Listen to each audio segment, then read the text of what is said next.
Kancaku lho latihan nyai khotbah Idul Fitri ya engke. Wong khotbah Idul Fitri kok kecangkeman cerita. Man shoma Ramadan summa atba'u sitan min Syawal fa ka'anna ma shomat dahran apa kullah. Pokoke sampe anak poso Ramadan, terus poso 6 dina saking Syawal, pun padha kare poso setahun nerangno fadilah. Bareng tak muni tanggal 3 tanggal 4 dosoan do poso. Kiai ini mangan rokar. Disomasi. Monggo-monggo didhar kula poso anut jenengan malah jenengan ra poso. Ora gathok, Pak. Niku pas awal akhir sowan kula, Mbak. Wah, nyoro Gus nyai nak kesemangatan jerit. Bener jenengan ra tau ngomong sunat-sunat. Dadi nek nglakoni ra ketara. Kowe nyai ajaran engkek. Boleh menengah. Susah Idul Fitri khotbah berpuasa Ramadan wis apik. Pira-pira gelem po. Masa muga-muga dosane di sepuro. Per apa dalil ora sama. Malah disomasi akhirnya to. Wah raga ada Pak sampean ngajar malah gak nglakoni. Wah, ruwet deh. Paham ya? Di sini badhe kula terangaken masalah-masalah kebenaran yang malah menjadi tragis untuk agama. Ya. Kesalehan-kesalehan yang justru menjadi tragis bagi agama. Niku zaman Rasulullah disebut kaum Khawarij. Tiang-tiang Khawarij itu soleh kok. Sedina-dinane mau deres Quran tok salat kok. Wes deres Quran salat, deres Quran salat. Wes pokoke ora tau ora salah.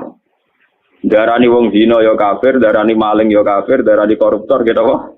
Kafir. Kok dekne ku saleh. Yo saleh ibadah wajib, yo saleh ibadah napa? Sunat. Tapi dari Kanjeng Nabi saleh sing model ngene wajib diperangi. Mana ngerono kiai saleh nemen-nemen niku malah salah. Karena apa? Ini bahaya bagi agama. Saleh nak berlebihan itu bahaya bagi apa? Agama. Sama tak ceritain.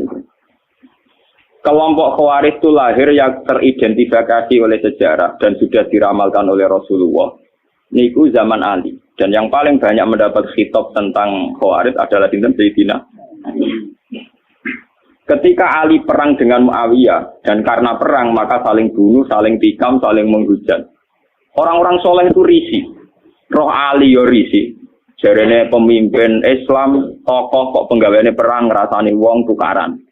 Roh Muawiyah ya risih, dari wong soleh pemimpin kok pegane perang rasane. Artinya dia terus merasa paling soleh dibanding Ali, dibanding Muawiyah. Karena darahnya Ali ya gendho, darahnya Muawiyah gini apa? Gendho. Darahnya Ali ya kafir, darahnya Muawiyah kafir. Akhirnya kelompok ini meyakini bunuh Ali ya ibadah, bunuh Muawiyah ya apa? Ibadah. Akhirnya kelompok ini orang-orang soleh yang keluar dari tatanan Ali juga keluar dari tatanan Muawiyah. Walhasil akhirnya bikin gerakan untuk anti Ali, untuk Umayyah. Bahkan ketika Sayyidina Ali kirim pasukan ke mereka, sedang deres Quran. Urip-uripe kok deres Quran, poso, tahajud, enggak pernah salah. Tapi Kanjeng Nabi, makanya ini aja sampai salah paham. Dipeseni Ali, dipeseni, nak ono kelompok ngono kon merangi. Sause iqamatil hujjah, sause mendapat penjelasan. Iya, ampun nganti salah paham. Sampai salah paham neraka tenan. Betul nih, ini masalah paling sensitif dalam sejarah Islam. Mergo ngadepi podo-podo wong Islam, bahkan wong Islam soleh. Jadi kita ngadepi wong nopo soleh. Kalau ingin ngaji tentang Bojonegoro, kalau anggar setua akhir bulan tentang Bojonegoro, tadi malam masih tentang Bojonegoro. Di dalu kalau terangkan masalah Khawarij. Kenapa Khawarij ini menjadi bahaya? Karena kesalehan yang tidak punya perhitungan. Jadi soleh tapi goblok. Misalnya ngeten, kalau contohnya ngeten tentang Bojonegoro, tentang Mriki, tentang Budi-Budi, kalau contoh. Misalnya tentang perempuan itu dianggap fitnah. Semua tragedi sosial karena perempuan. Wong nakal lali anak bojo mergo katut wedoan. Kiai lali kitabe krana katut napa wedoan. Pejabat lali tugas kewajibane katut napa wedoan. Sehingga kesalahan yang namanya perempuan itu divonis semuanya serba hitam. Harus dijauhi, harus apa. Tapi yang dia tidak menyadari kesalahan ini tanpa perhitungan. Ketika wong soleh menjauhi perempuan, ini artinya perempuan didekati wong dolim dan produksinya mesti produksi wong dolim. Misalnya kok Mustafa soleh, bojo mau sitok, orang arah wani nambah, anak mau loro, Artinya umpama Mustafa iki saleh mau nglahirno wong saleh loro. Sementara wong dolim produksi kedoliman besar-besar. Ning dalan-dalan rabi, ning dalan-dalan dia anak. Liwat bojone, selingkuhane, perkosaane. Berarti produksi dolim jauh lebih cepat. Produksi dolim cepat, produksi saleh lambat. Paham ya?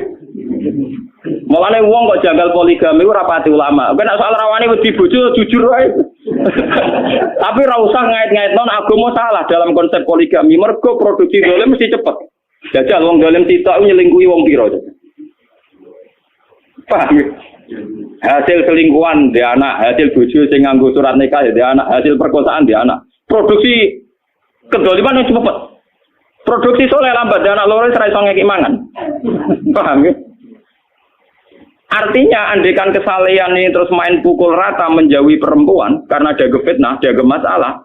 Toh wong dolim tidak menjauhi perempuan, maka rahim perempuan hanya melahirkan produksi kezalim. Begitu juga menyangkut harta. Wong kudu ado duwe ado macam-macam. Sing sugih wong dolim, mergo ora menghindari harta. Sing saleh kuwere. Sing dolim dhe karyawan wae. Bisa gawe kelompok niklab, kelompok macam-macam kelabing, kelompok senam sing aneh-aneh. Sing saleh kuwere. Kok gawe kelompok, nguripi awake dhewe mengkat mungkin. Paham? Sehingga kesalehan anti harta punya akibat begini, nanti ke depan punya akibat. Begitu juga menyangkut pangkat. Sing dolim kompetisi kepengen jabat, akhirnya jadi bupati, wakil bupati, DPR. Sing soleh malam belesek. Ketua RTW apa aja. Paham?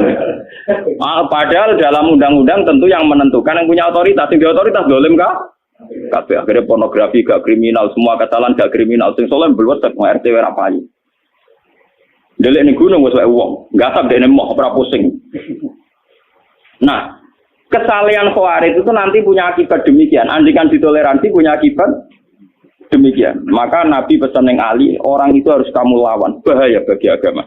Kelompok kesalehan sampai menghancurkan sendi-sendi kehidupan itu harus dibunuh. Karena bahaya bagi agama. Kesalehan tapi bikin kekacau. Nah itu khawarij. Kulo berkali-kali istikharah. Kenapa seorang rasul yang terhormat? Ya, kenapa seorang rasul yang terhormat oleh Allah Subhanahu wa taala disifati resmi di sorihil alfat ya dalam teori usul fikih kalau sorah itu layak balul mafhum. Harus difahami demikian. Artinya tidak mungkin salah karena lafadznya napa eksplisit napa sorah. Wa ma arsalna qablaka minal mursalina illa innahum layakuluna ta'ama wa yamshuna fil aswaq. Saya tidak pernah ngutus seorang rasul kecuali punya tradisi ya doyan sego. Layak kuluna tamu ya doyan mangan. Wayam sunafil aswaq seneng mlaku-mlaku ning pasar. Paham? Wayam sunafil aswaq maknane seneng mlaku-mlaku teng napa? Kula nu berkali-kali ngaji teng Sarang, padahal Sarang daerah basis pesantren. Saya itu ngomong bahwa seorang ulama itu wajib kadang-kadang jalan-jalan di pasar. Ning terminal kok ini dalan-dalan, sing wong akeh. Kenapa? Karena kalau seorang ulama, seorang nabi, seorang wali, orang-orang soleh itu tidak mengakui proses sosial yang bernama transaksi, itu akan bahaya bagi agama. Ya, akan bahaya bagi agama. Sekarang tidak ada kriminalitas pencurian, penggarongan, penyabutan, pengemplangan dan sebagainya itu baru kayak pasar. Karena pasar ini masih sesuai fitratallahi allati fataran nasa alaiha. Di mana manusia ingin memiliki sesuatu harus lewat transaksi. Nah, kepengen untuk gedang goreng kudu tuku lewat transaksi. Kepengen untuk gula ya harus tuku lewat transaksi. Ingin memiliki sesuatu juga harus beli lewat transaksi. Dengan demikian ada ketertiban umum.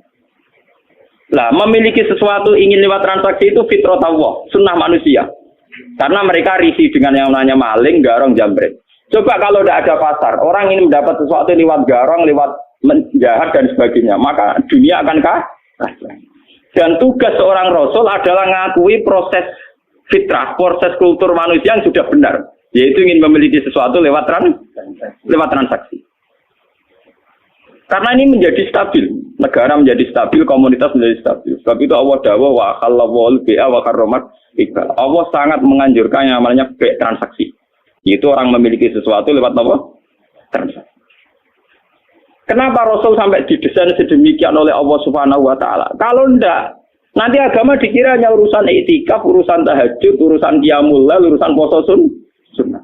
Padahal ciri utama agama adalah satu ibadah mahdhah, ada salat, sujud, Nomor 2 muamalat, ibadah sosial. Dan muamalat ini tertib karena orang kalau memiliki sesuatu ingin lewat transaksi, bukan jalan pintas nyolong atau enggak. Nah, proses agama yang kedua ini diakui oleh para rasul lewat mereka itu yo gelem dagang di pasar. Semua nabi punya sejarah sebagai pedagang. Nah, sing ora dadi pedagang kayak wali-wali abdal, sing penting seneng ning pasar.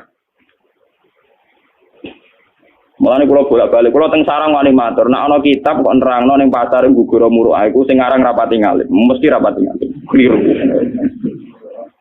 Wong ayate sore kok ditentang, kecuali ayate mabum lho. Wa yamsuna bil aswaq ayate napa?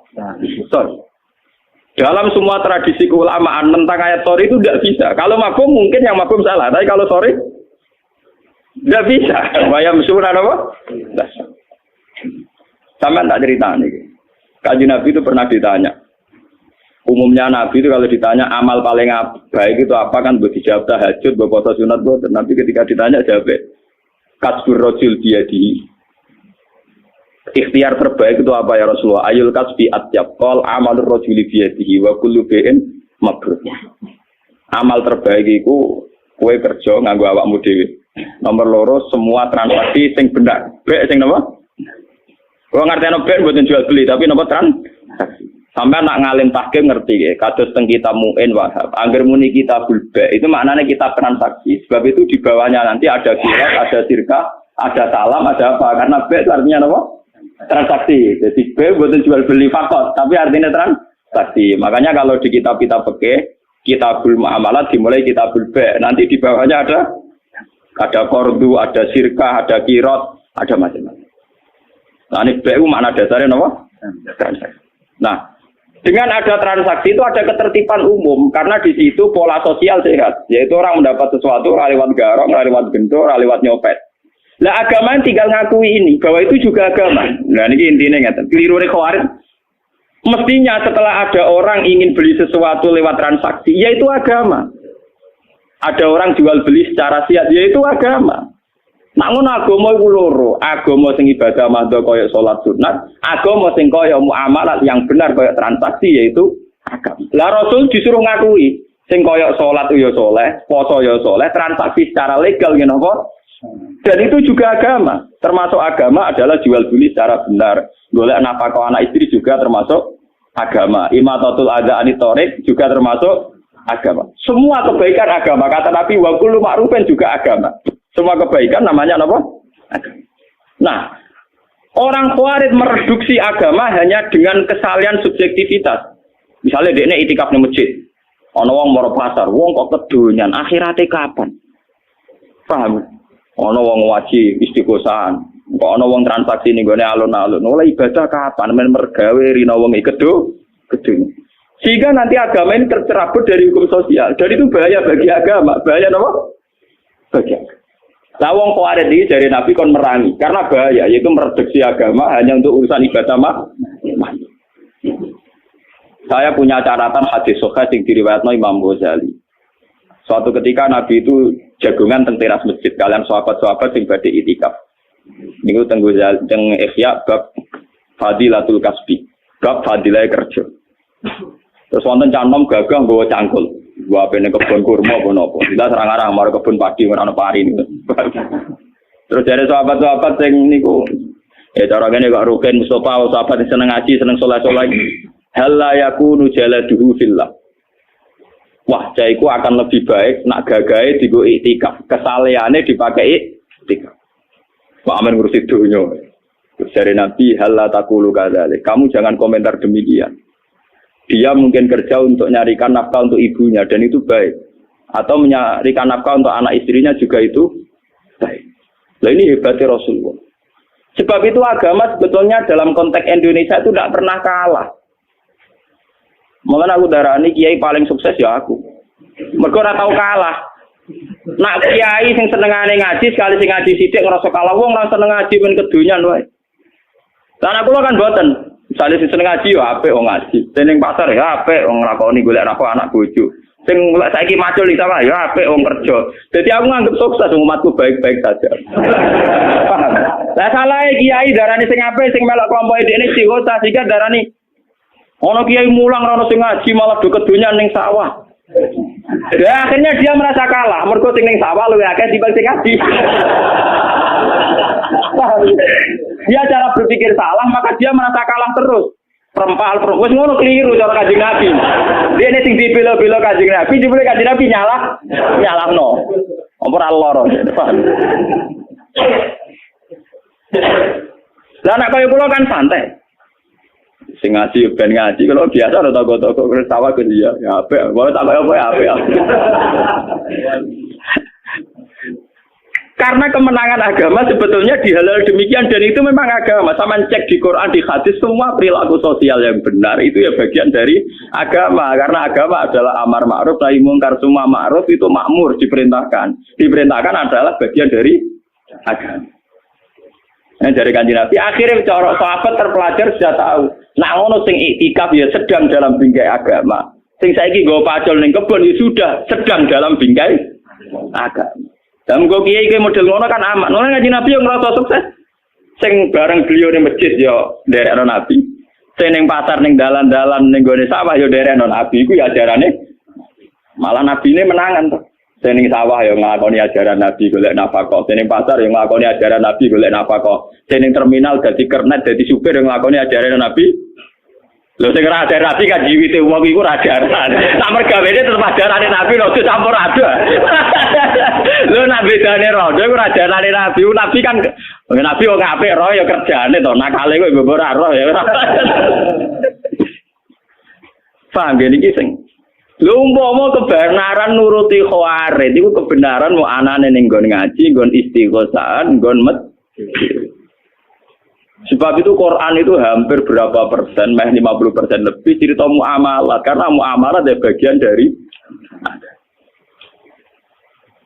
malah dari Nabi wa kullu bai'in mabrur dan semua transaksi itu termasuk afdalul kasbi, termasuk ibadah terbaik. Paham? Niki penting kula aturaken. Mergo sakniki niku kathah nganggo ukuran kesalian sing ideal. Nggih, nganggo ukuran kesalian sing ideal. Akhirnya banyak masalah. Wong saleh kok diukur ideal. Wong kira-kira waras wonten seneng. Lan kula ora ngarah dadi wong saleh nemen-nemen, mun sumpah lho mbek pangeran. Saleh sing nemen-nemen ae, tapi sing mlebu swarga langsung, maksudnya sing paham. Lah kula nak mulane sarang sering guyon ngeten. Poso Senin Kamis itu sunah Nabi. Tapi sunah Nabi ra poso Senin Kamis tok. Nabi juga sering nunjukno ra poso Senin Kamis, yo nunjukno ora wajib. Nek ngono poso Senin Kamis yo sunah Nabi, kadang-kadang ninggal sunat iku yo sunah Nabi. Lah aku milih sing ninggal iku. Paham ya? Loh, karena kalau ulama nglakoni terus nanti dikira sunat, itu dikira wajib. Itu bahaya bagi agama, paham ya? Lho ulama iku duwe kelebihan ngoten, dene duwe iskal untuk niru Nabi komplit, yo niru nglakonine, yo niru ninggal. Lho kata siapa ninggal tidak bagian sunah Nabi? Karena kalau kesunatan dilakukan terus akan jadi khawarij. Nanti dikira wajib. Dan itu bahaya bagi agama, sesuatu yang sunat dikira wajib. Umpama Kanjeng Nabi duha terus, Kanjeng Nabi tahajud terus, qobliyah ba'diyah terus. Bahaya entek waktu wong Islam. Nglakoni sunah. Nah, Nabi duhane misale 8 rakaat. Tahajud sing terkenal mbek witir 11 rakaat. Ayo sampean. Qobliyah dhuwur riwayat sing sahih 4 rakaat. Ba'diyah 4 rakaat. Asar qobliyah 4 rakaat. Barasar salat kriminal cara fikih. Nak qobliyah maghrib ora pati muakadah. Lane nglakoni kok bodho aja iki sunat, tapi kok tersangka. Dadi nek kowe salat qobliyah maghrib ketane ra ora ngaji. Padahal ya sunat cuma ora muakadah. Terus antarane maghrib ke isya Nabi salat ngenteni isya disebut salat wajib. Tapi itu semua dilakukan Nabi hanya sering melakukan juga sering meninggalkan. Umpama Nabi nglakoni terus pasti dikira wajib. Mana kalau ngomong tentang santri-santri, jangan kira orang kayak saya tidak melakukan sunnah Nabi, bisa melakukan sunnah Nabi. Cuma diperhitungkan, menjelaskan gampang. Itu soalnya aku diperhitungkan, jadi menjelaskan apa? Tinggal. Paham ya? Ojo koyok koncoku lo latihan nyai khutbah Idul Fitri yang kayak khutbah Idul Fitri kok kecangkeman cerita man soma Ramadan summa atba'u sitan min Syawal fakaan nama somat dahron apa? Ulang. Pokoknya sampai anak poso Ramadan, terus poso 6 dino saking Syawal, pun padha kare poso setahun nerangno fadilah. Bareng tak muni tanggal 3 tanggal 4 dosoan go poso. Kiai ini mau mangan rokaro. Ditomati. Monggo-monggo didar kula poso anu jenengan malah jenengan ra poso. Ora gathok banget. Niku pas awal akhir sowan kula, Mbak. Wah, nyoro Gus nyai nak kesemangatan jerit. Bener jenengan ra tau ngomong sunat-sunat. Dadi nek nglakoni ra ketara. Kowe nyai ajaran engkek. Boleh menengah. Susah Idul Fitri khotbah berpuasa Ramadan wis apik. Pira-pira gelem po. Puasa muga-muga dosane di sepuro. Per apa dalil ono sama. Malah disomasi ya kira to. Wah raga ada wah sampean ngajar malah gak nglakoni. Wah, ruwet deh. Paham ya? Jadi kesalehan-kesalehan yang over itu akan bahaya bagi agama. Ya akan bahaya bagi nopo. Karena agama nanti kayak apa ya? Kayak melukai hukum sosial. Misalnya sampean nomor 1 no Quran. Terus gerak Quran bar maghrib misalnya. Wa anak menangis gak mbok urusi. Bojo njuk tulung ora mbok urusi. Alasan uang lagi terus Quran nomor 1, cek anak loro, cek anak nangis ra urusanku. Berarti kowe demi Quran tapi melukai hukum sosial. Sementara Quran yang kamu baca itu artinya wa ahsinu innallaha yuhibbul muhsinin. Lakukan kebaikan. Allah mencintai sesuatu yang mulane Sayyidina Ali ngomong ketika mau keluar dari Quran. Kon bela sing bener ra gelem tetep maca Quran. Quran iku ora iso ngongkon, sing iso nerangno ulama. Kekakuan. Padoro babiyahi kaza. Niku tegere riwayat padoro babiyahi kaza alal mushaf. Mushaf dikuku iki Sayyidina Ali. Lah iya Quran sing kok waca, iku ngongkon kowe nulung wae. Lho iya kan lucu toh, misalnya sampean ndres Quran anak nangis. Perkara njuk susu mbok opo. Terus kowe mau nulung karena nomor 3 no Quran, nomor 2 no anak. Lah wong saleh model waris ngoten niku, cara berpikir ngoten niku.